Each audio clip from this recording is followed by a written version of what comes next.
guest today is the Chief Energy Officer of the Cheerful Mind Inc., a personal empowerment and lifestyle brand that is committed to cultivating real confidence and success through productivity, passion, and play. As a get-it-done guru, she has a superpower for creating customized solutions to help people and organizations focus on what truly matters. She's the founder of Cheerful Mind Media, as well as the Accountability Success Circle, a community in which she teaches tools and techniques for having more fun while getting stuff done and living a life driven by personal values. She's been featured in many media outlets, including Forbes, Business Insider, Real Simple Magazine, Today.com, and Health Magazine. My guest is Apryl Zarate Schlueter. I'm Ada Nepom, and this is the Changed Podcast.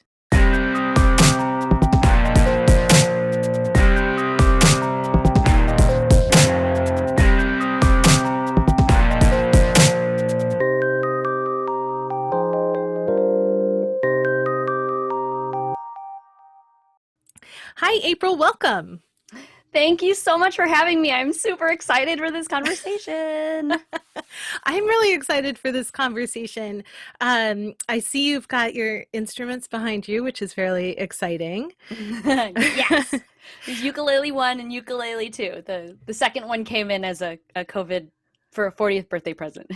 Very nice. So, so are those their official names, or do they have, like, I have a guitar named Mariposa. Do you have secret names? No, I don't have names. There's just the purple one and the normal looking one right now.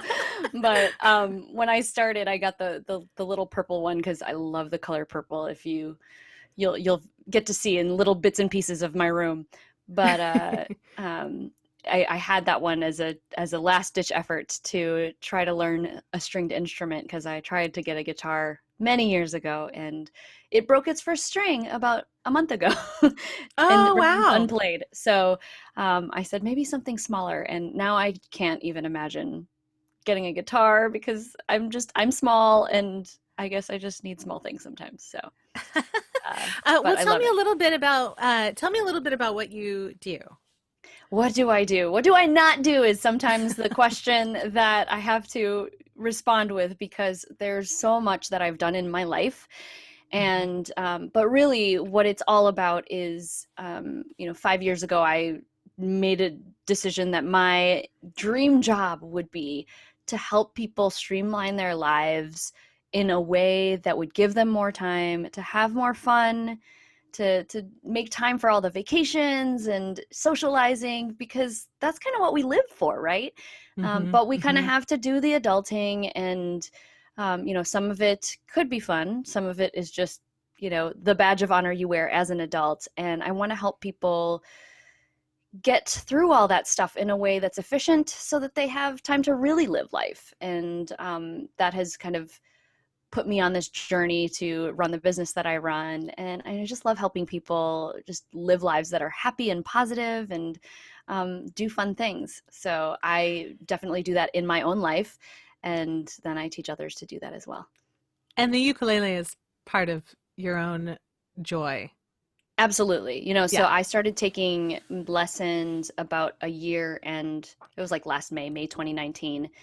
I've stopped taking lessons. As you'll see, I'm a serial hobbyist, but I just recently stopped taking them, but I still am finding time to go outside in our patio and play songs at random, because I got to that point where I can just read chords now. So I'm like, yay. So it is definitely one of the things that I'm trying to make more time for. So would it be weird to ask for a demo? Oh my gosh. Should I might have to. Would that be okay? Yeah. Well, let's see. I would love it. I'm like, what song could I do? Hold on. Let me think about it. Let me go grab it. That's tuned enough, right? Sounds good to me. Okay, so like Watermelon Sugar by Harry Styles. Do you know that song? Yeah, awesome. Tastes like strawberries on a summer evening, and it sounds just like a song. I forgot the words. I don't know the words again. It's so wonderful and warm. Breathe me in, breathe me out. I don't know what I'll ever know without. I'll just go back into the chorus. Watermelon sugar high, watermelon sugar high, watermelon sugar high, watermelon sugar high. There we go. I love Like, it. put it on the spot. Is probably singing so off key and could not strumming in the way that I would want to, but Well, okay. I love you being game for just being like, yeah, I didn't plan for this, but let me grab my ukulele and see what happens. So and now I'm all sweaty. But it's all good. It's all good. That was all fun. good. It's all good. Well, so that was kind of a left hook. I just was like, here you go. I don't know if left hook's the right word, but how do you, generally speaking, how do you approach that sort of spontaneity or these sort of moments of like shift, adjust, or even bigger moments of change? And so this is really funny because I am a perfectionist by nature, recovering perfectionist. I think I make a lot more mistakes now and I embrace them. One of the ways that in recent years that I was able to kind of qualm the desire to always be perfect is improv. And I think I saw that you did improv as well, right? Yeah, it's amazing how many people that I've talked to have some improv training in their background. And I think there's good reason for it. Yeah, absolutely. I mean, I think one of the things that I did improv for was to help improve my public speaking because of the fact that I want to be very rehearsed. I want to know exactly what I'm going to say so I can speak with confidence, but that takes so long. It takes so long to practice. And, now I'm, putting together presentations like 30 minutes before I'm supposed to do it, which is maybe not ideal, but I've been able to embrace that last minute, I know what I need to do. I think I stumbled a lot on the ums and what ifs, and improv was something that allowed me to think more quickly on my feet and to make stuff up and still appear confident, even though I don't know what the heck I'm talking about, at least to some extent, but also just play off those mistakes that I see as mistakes with a little bit more grace and ease. And that has been such a wonderful tool to add to my tool belt. And I also just really believe that improv gives you this really great life lessons toolkit to just deal with all the things that you don't learn in school. So I always highly recommend every adult. I had my son take an improv class from one of my friends, nice. And it was super fun. And I said, you have to take more when we can be in person again with other people. An artist friend of mine, Holland, she put out several years ago a campaign with a lot of improvisers, like very serious photos. I used one of my business headshots, and then she put like a solid background behind it and just these words: I have no idea what I'm doing. And it was such an amazing campaign that I used it as a marketing piece. I was like, I have no idea what I'm doing, and so can you, because the truth is, so many people are put into situations where they have to know what they're doing when they don't know what they're doing. So we're all improvising whether we like it or not. You might as well develop the skill set that helps you feel competent and confident in the face of the unknown. Absolutely. I totally agree. And it's just an easier way to live. There's not having that stress and pressure is key. Yeah. Well, speaking of stress and pressure, speaking of stress and pressure, how do you feel, generally speaking, you handle change maybe prior to taking those improv classes versus now? Those big moments in life, those pivots and shifts, even the simplicity of moving furniture. Yeah, I think a lot of my stress used to be everything needed to be in its place, almost to OCD level. And then if I forgot something, I'd beat myself up over it over and over and over again.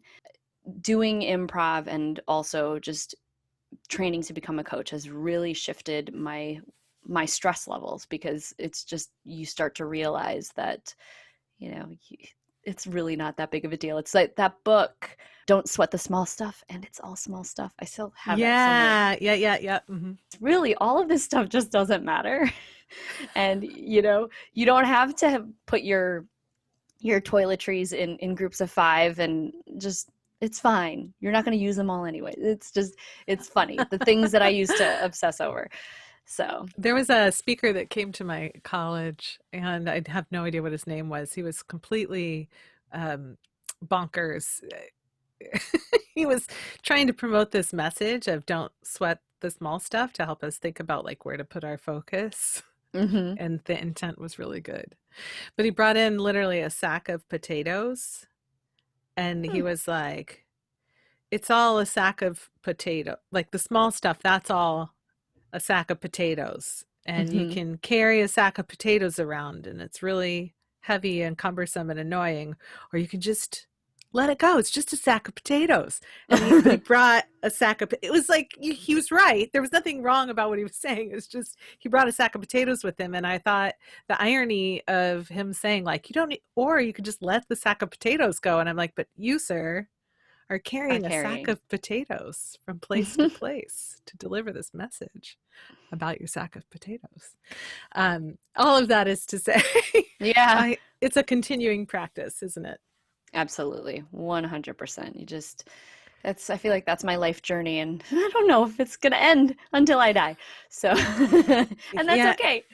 Yeah, I think that people who think somehow the journey ends, like there's a finish line and you cross it, and you're like, I did it. I made it to success, or I lost the weight, or I Yeah, got a haircut. And then they right. think that that's just going to last forever. They're kidding Yeah, themselves. You're going to have to get another haircut. You're probably going to have another career change. You might, your business yeah, that was successful might fail. You might have to start over again. All yeah. kinds of things, unknowns Yeah. It's happen. just like a zero inbox that never stays zero, because the Right. second you clear it, another email comes in. You just, you know, if you're not getting emails, then you might as well not be alive. Right. So, It's part of how we function. Sure. absolutely. Absolutely. So, well, so you help people focus on what matters. What are some of the ways that you help people do that? The one main sole thing that drives everything in my life now, before I knew what this was, and how I kind of teach people to focus on what matters, is to have, you know, your own foundational values. So I have basically, over the last course of the last 5 years, have really tried to identify what my values are. And just last year, I got them tattooed on my arms, so you might be able to see them. Wow. Um, What are they? Fun and accomplishment and connection and authenticity are my values. So having awareness of what your values are really helps speed everything up, right? Because when you have to make a decision, sometimes you're not really sure, but if you know what your values are, then it makes that decision a lot easier for you.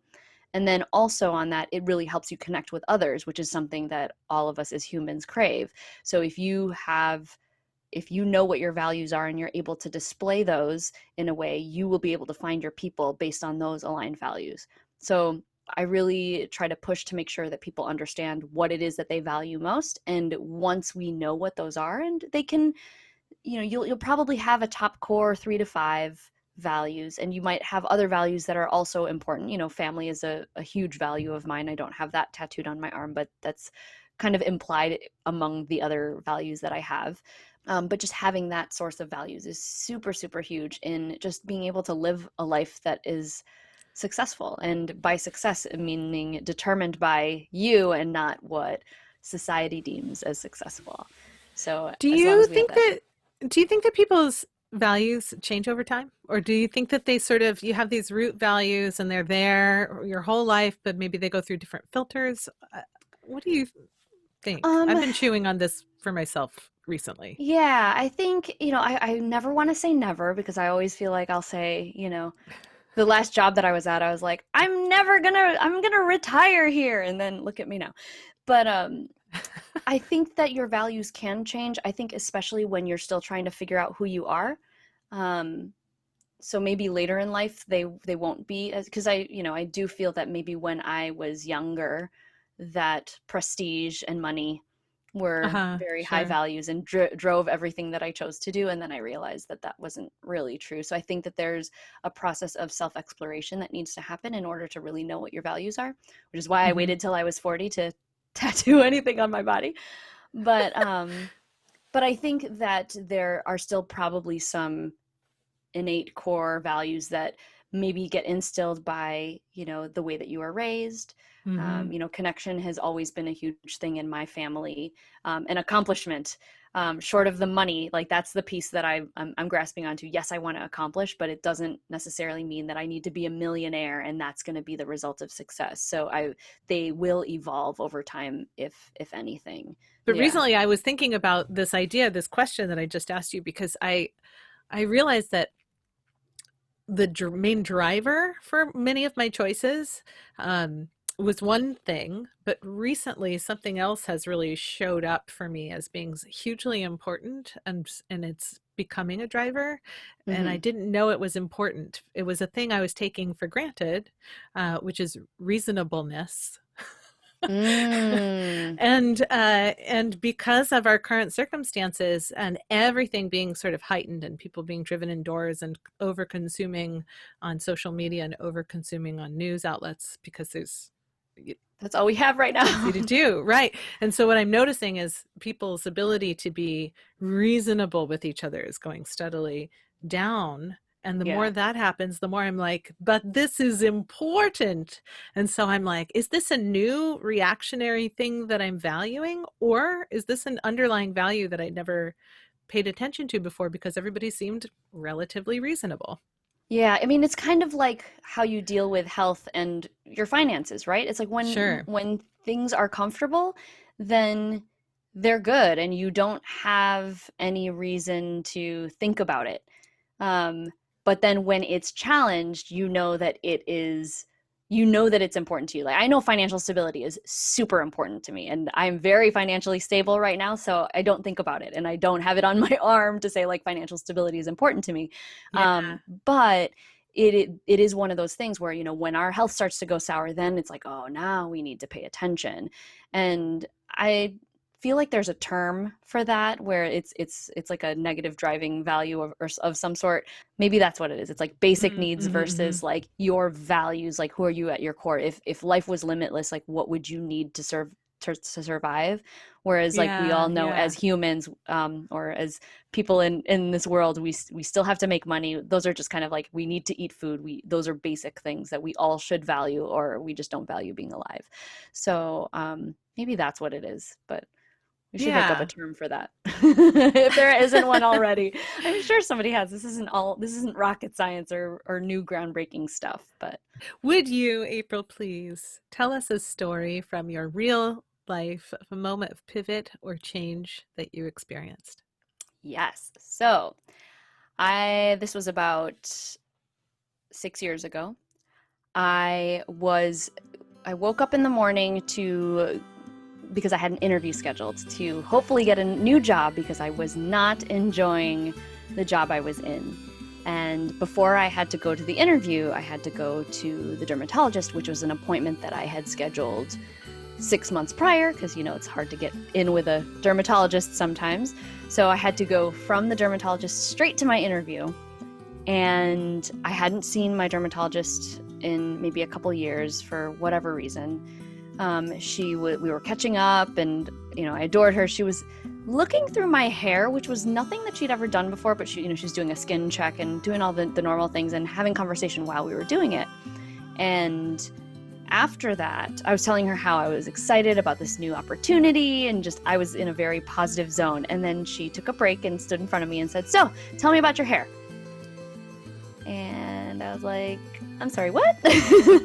And she said, "You don't know what's going on with your hair?" And I said, "I don't know what you're talking about." She goes, "Okay, so don't freak out," which of course naturally meant that I was freaking out inside. Yeah, I would freak out if someone told me not to freak out. Yeah. So she goes, "You've got quite a bald spot on the back of your head. You didn't know that it was there?" And I was like, "No." "Where is it?" She's like, "It's right here." She pointed. She put my hand back and I felt it and I was like, "Oh, okay." And she goes, "Are you stressed?" And, backstory, I was definitely stressed. I was crying at work every day. I was not getting along with my boss that I had been working for 3 years, and knew something needed to change. And I was like, I don't know. But I was like, I guess so. She's like, okay, so I know that you really need to go. And I think that what we need to do here is we probably need to give you some scalp injections, but we're not going to have time to do that today with you having to go. So let's set a schedule, an appointment for another time. Here are some things that you need to do, blah, blah, blah. Hand me this packet. And I was just in shock, I think. Normally in those times, you don't know what to do or say. I wasn't going to cry, but I probably felt like I was going to, because it's like, oh my gosh, this seems very vain, but like, it's my hair. And my hair was very long at the time. And, she took a picture of it. And this wasn't just like a little bald spot. It was like big as my forehead. It was like the size of a Coke can. And it got worse over time. And so I had to go and practice this confidence that I was like gonna rock this interview, which I actually did, and I don't know how I did it, but I had to basically like shut down that like grieving side of my brain and go into this interview. Lo and behold, fast forward a few months later, they never got back to me on the job interview, and I was just deteriorating more and more. And that was in November that I found out. My hair, it kept on growing. I told my boss about it. Everybody in the office knew that something was wrong with me. And then in January that following year, I just did not show up to work. I didn't show up to work for about 8 weeks until I then resigned. And I quit my job. And for the first time in my life, I had no idea what I was going to do. I had been a historical career changer. I went from engineering to teaching to higher ed to like now having to decide and feeling like I could never go back because, I took a mental break. And people are going to look at me differently, and, there's something wrong with me, or, I wasn't cut out for that. And I had to basically pick up the pieces and rediscover what I was going to do. If I was going to try to go back and have the confidence to, go back into the work that I was doing that I loved, but just didn't love the circumstances that I was working under, or to start something new again. And it took a really big hit to my confidence. I disconnected from everybody. I was probably my lowest point. I still cried every day. I know that I spent the first 2 months while I was on the medical leave, just taking my kids to daycare, driving home, laying in bed, binge watching TV until I had to go pick them up. It was rough, but I had to hit my burnout point, and, something needed to change. So. Whoa. Thank you. That's super vulnerable. As a thick-haired woman, I feel like this is one of my worst, like this is a recurring fear I have, actually, of discovering that I'm losing my hair. And you had that experience, but it sounds like there was a little bit of a mind-body connection happening. Absolutely. So I was diagnosed with alopecia areata, which is partially hereditary. So I knew my dad had it, but my dad's a guy and he has shorter hair, and he was able to, navigate around that. And I had longer hair, so my hair now is actually the longest it's ever been. But let's say it was maybe about down to here, so like maybe cut off like 2 or 3 inches from where it's at right now.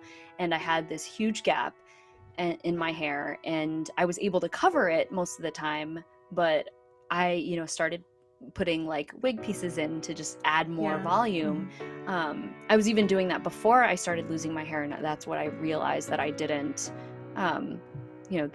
that my hair was thinning, and I was too oblivious and too stuck in my own zone to realize that this change was happening. So this was this huge wake-up call that, hey, you are burning the candle at both ends, and you are not taking a break. I had worked 13 years straight. I had 2 kids, 2 5-week maternity leaves, which is like, blows my mind that I even said yes to that. Because that was how much of a workaholic I was. I loved my job, and I didn't want to be a minute away from it, which is just crazy to me right now? But to value that, to value my job, where you're basically replaceable when you're employed by somebody else. And I, sacrificed the time that I had with my young babies that I'll never get back, Mm-hmm. and it was just a real big realization that my priorities were all wrong, which is why the values became such a Why that important matters. Yeah. piece in the end, because I think I felt a lot of guilt of, I can't, if I leave my job for too long, then they're going to want to replace me, or, and these were fears that maybe didn't even have merit, like, oh, but if I take a break for myself, then people are going to see that I'm lazy, when I'm one of the hardest working people that many people know. Sure. But I just felt like I needed to uphold this. Oh, if I don't respond to every email, like within 2 hours, they're going to think something's wrong with me. It's just the crazy things that went through my head. And, my body, thankfully, even though it was a nightmare to have lost my hair, and the first time that my husband was walking behind me and he's like, I can see it. And I was like, Oh, no. no. I was like, I can't. I'm going to just put my hair up in a bun now. Granted, it could have been way worse. There's other ways that your body can react, but it was a blessing in disguise, because I don't think at the rate that I move, or had historically moved, I still move that way a little bit now, but I don't think I would have stopped. I would have kept going. Mm-hmm. So I needed that body signal to tell me, hey, yo, you're not doing something right.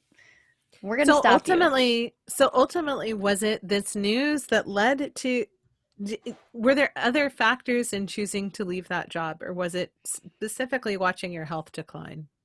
I think it was watching the health decline. Because here's the thing. I was going in for this interview for this other job.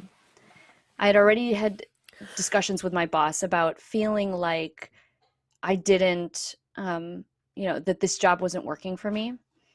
And I had been working with her in a different capacity for 2 years prior to this new position. So I was like, well, maybe I've hit my peak and I'm on the decline now, Mm-hmm. And so I was already in the, I could have just said, maybe I'm burned out and I just need a break. There was a time where, she told me, she's like, just disconnect from work, come back after a week, when you're back from your vacation, just don't think about work.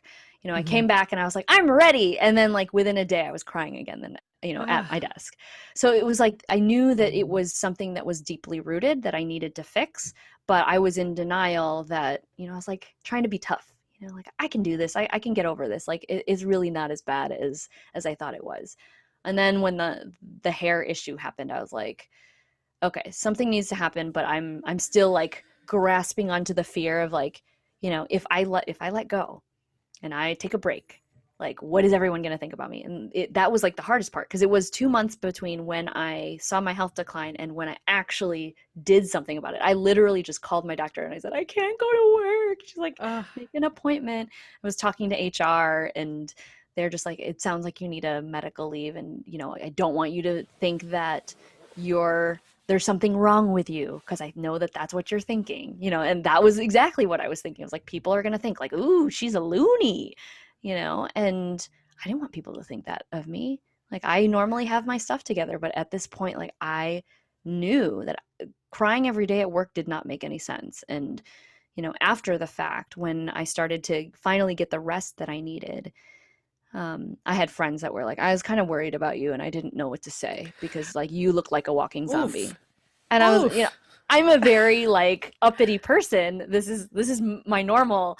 And they're like, you just like, I don't know. It's just like, you weren't really there. And I didn't know what to say. That's intense. But also, why wouldn't they? I mean, I get not knowing what to say, but I guess that's kind of like a real call to action for humans out there with friends that you're worried about to legitimately check in with your people. If something seems off, you got to check in. You do, totally do. And you can do it in a compassionate, tender, caring way. It doesn't have to be like, girl, you look like hell. Like it can definitely be a real, like, you don't seem yourself lately. What's going on? I think that's important. Absolutely. And I think that at the time I also didn't have the right support system to like even think about those things, because it was like, you know, suck it up and deal with it. That was the mentality that I surrounded myself with. And so, of course, that was going to be the way that I was going to respond. And then only to realize later that that's not the way to live. And I don't, you know, integrate with myself into those situations with those types of people anymore. And my life is much happier. So, How yeah, long did it take from, because clearly you did reinvent yourself. The end of that story is current, like, I don't know if people registered the introduction that I just gave to you coming onto the show, but you have done lots of things in yeah, between leaving that job and today. yeah, Um, and all of them in service of your values, in service of helping other people identify theirs. So you've come a long way. Um, yes. how long did it take you from this low moment, this really, like, if it was a movie or a book, we would call it the all is lost moment in the story, Hmm. um, where you're like, I can't do this job. My Yeah. health is on the downslide. How long did it take you to come back from that moment? So this is an interesting question because, I mean, it took a while in April years, right, or April terms. Sure, sure, How sure. long did it take me to, you know, because I was definitely doing the binge watching for a number of months. But when I Yeah. look back at it now, and maybe I'll explain why this happened, you know, I was very, very lost, and then I started after about, let's see, so I, you know, left. Stopped going to work in January. I ended up actually resigning and, you know, picking up my things in March. So that was an 8 weeks of just like doing nothing. There was a lot Mm-hmm. of, what are you going to do now? And I'm like, I don't freaking know. And I don't Mm-hmm. want you to ask me. Just don't. Because there's a lot of shame around it.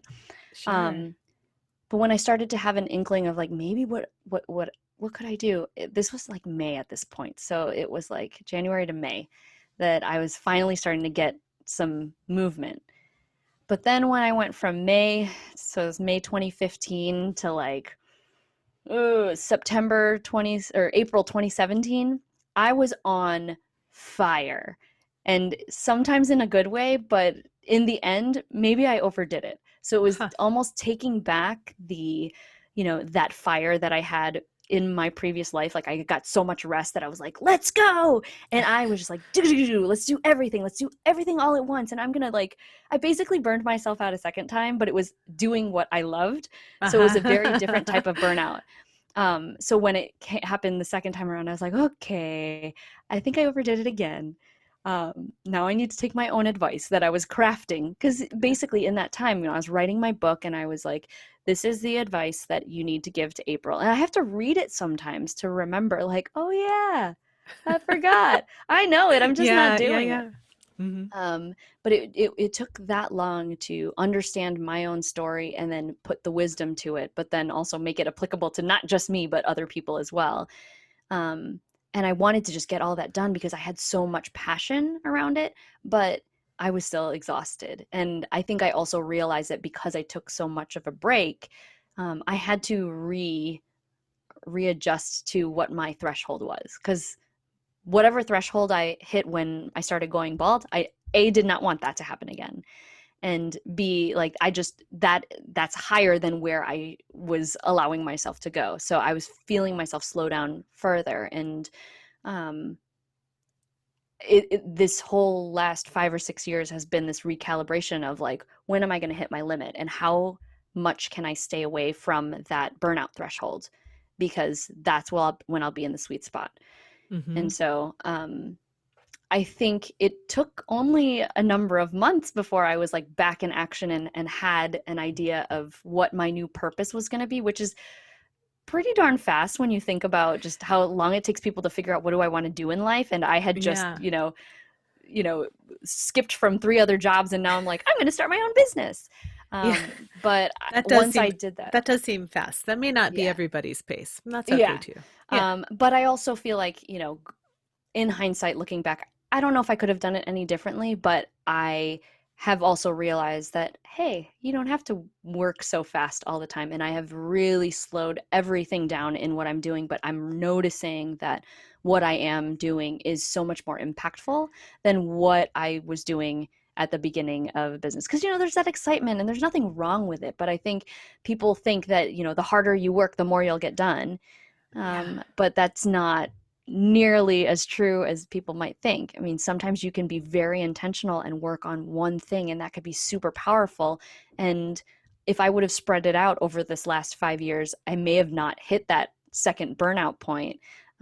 The only thing that wasn't, it wasn't, the second burnout point wasn't as bad, because at least I was able to tell myself to stop, because I was the only one that was that was making the rules. Whereas Mm. before, it was like I had to let go of all of this other stuff that other people doing. There's other people's thoughts and opinions that are coming into play. Where here it was just like, yeah, I'm tired, I'm gonna take a break. So Seems wise. That seems yeah, very wise. yeah. Um, what about what about your hair? Because those who are watching the video version of this podcast, so listeners who don't already know that I have a YouTube channel now will know that they could go see this, and those of you who are already watching on YouTube are literally watching this, and we see that you have this long, lovely hair. So, what was the end of the hair part of the story? Huh, I Or don't is think it that still that's ever. ongoing? I think it's still ongoing, but it took because after that one bald spot, I maybe had about 50 or 60 different bald patches. So over the course of that rough time, so maybe, over 12 months, I was having, the repercussions of all the stress that was continuing to move through my body, just like little bits and pieces, a lot smaller, but a lot of them. So I was going into the doctor every 6 weeks, or maybe it was 4 weeks, every 4 weeks, to get shots in my scalp. I had all of these supplements that I had to take, and medications and all of these things. I think it took about 2 years before I stabilized. And then for a good 2 years, I had really, really great. I did really, really well. I had one bout of thinning maybe a couple years ago, and then I had my very first, like, legitimate bald patch during COVID, because this time was really really stressful for me, because I was just at home and trying to figure out how to keep it together, but I was also holding space for a lot of other people that were struggling. Right, yeah. Mhm. And then I was turning 40, and I was going to have to celebrate it in my house with none of my friends, and just the connection piece, which is one of my values, that was being threatened so much. And I was just very sad, um, and just feeling like, I'm turning a new decade, and there's, this is how it's going to start, just all of these thoughts. And so I had one. I don't know if you can still see it, but I lost it in early May. So it's like right I see. here. Oh yeah, yeah, yeah. But I was like, usually the bald patches show up about a month after the event, or the period of, really low low Yeah. points. And then but then I was like, okay, I knew that this was going to happen. I was like, oh, it happened. And then I was like, all right, on the road to recovery, we need to get ourselves back on track. And the hair's growing back super fast now, because of all of the things that I have done to slow myself down and not sit in that low point for too long. And as long as I do that, then Wow. my hair, and so, like, my hair is the longest it's ever been. I like to say it's like it's more than boob length, because it is. And I've never had it this long in my life. Like, a lot of times it's been like shoulder length, and when I've got my first bald spot, it was maybe like mid chest area, and then I Yeah. chopped it because I needed it to look like it had more body. So I'll usually tell people that my hair is a signal of my success, because if I'm growing it to the point where I don't have to cut it, then I know that I'm managing my stress, and that is the best thing that I could do for myself, because I can continue to do all the things that I want to do in life, as long as I'm, paying attention to my body and taking care of it, and That's staying slow. incredible. Most people don't have these sort of that all of our bodies do this in different ways. Hmm. You, in a way, you mentioned that this was a gift earlier, and I tend to agree, because it's a physical thing you can see, that your body is like, hi, pay attention to me. There's some things you need to address. Yeah. And I think for me, it's my knees and pain in my knees, and for other people, it's belly fat, and for other people, it's shoulder tension, and for other people, it's digestive issues. It's like our bodies tell us when we are out of whack, when we are out of balance, and Mm-hmm. it's super easy to want to ignore these things, and some of these indicators are easier to ignore than others. Yeah. But it's fascinating to me how our bodies try and communicate with our brains as if they are separate entities when we're all this unified thing Right? wandering the It is. planet. It's absolutely crazy because it's like, hey, well, something's going on. Yeah, your body's like, I don't feel good. I don't know how to I don't know Yeah, what to. So you have to take your brain and your mindset and your heart and you line all the things up. You have to attend to that stuff. absolutely. So listen to your body, everybody. The lesson is listen to your body.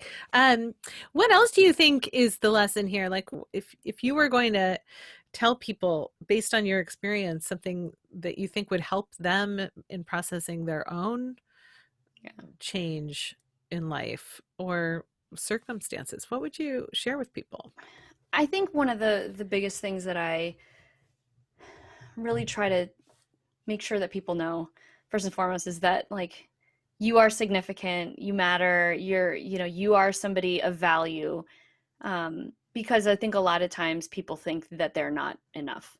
They're not good looking enough, they're not making enough money, they're not smart enough, they're not they don't have enough friends, or people aren't okay with where they're at. And it's hard because there's so much in our society that we have to compare to. And I think one of the things, and this is what I have to tell myself all the time, is that I probably care way much more than anybody else does care. Not to say that like people don't care about me, but the things that I'm caring about, right, when it comes down to focusing on what matters. um, Sometimes when we're so attached to them emotionally, we forget to take a step back and look back at it. And so I always like to tell people, give yourself a break from time to time. Like, you are allowed to be selfish.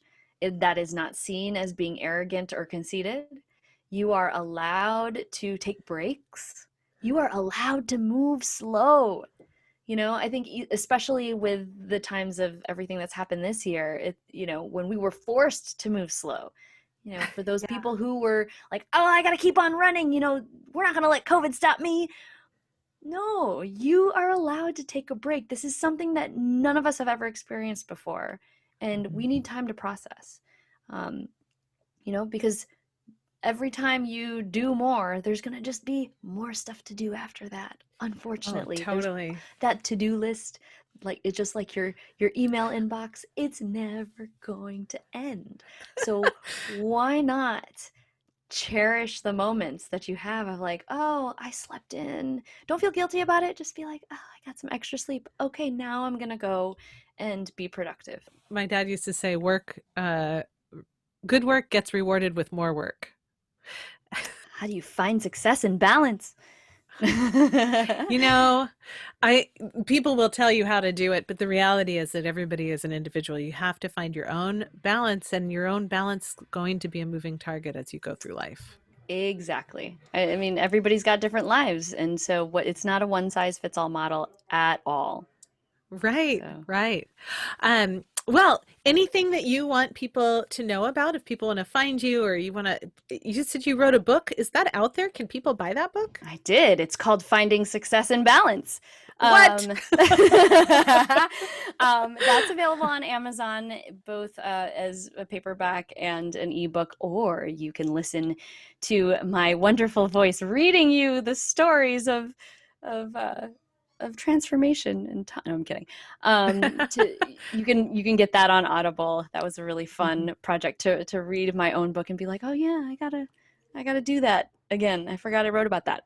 But it's a really exactly what we were just saying, where people struggle with this concept of work-life balance. Some people don't even believe in it, but Right, it right. truly Live to is. work versus work to live. But really trying to find what balance means to you and then operating on that, which, hint hint, spoiler, can start with identifying your values and then a whole bunch of other things. And, the big thing that I'm most passionate about is the community that me and Gary Ware, who I believe is also one of your podcast guests, Yes. we run the Accountability Success Circle, which is a community of positive people who are just looking to, get things done and do it in a fun way. And, we're all adulting. We're all trying to do this thing. We're all trying to juggle, but still make time for the fun things, because that's the stuff that we like to brag about on social media. So let's make more time for that, but really be authentic about it, and making sure that we're doing things that matter, and that we're focused on our personal growth. And sometimes you need the accountability to do that. So that's the one thing that I would definitely love anybody who's listening to this to check out, because it's a great way to interact with me and with Gary as well, and just a bunch of, hundreds of other people across the world who are, in the same place and just trying to live lives that are fun and successful. So that's the accountabilitysuccesscircle.com. And Love it. Yeah, but Love those two it. things are good. Well, Apryl, thank you so much. Thank you for sharing your story. Thank you for Absolutely. sharing your thoughts. And I hope people take you up on that offer to check out what sounds like an amazing community of people. Absolutely. Thank you so much for having me. This is so fun. You bet. All right. Stay healthy out there.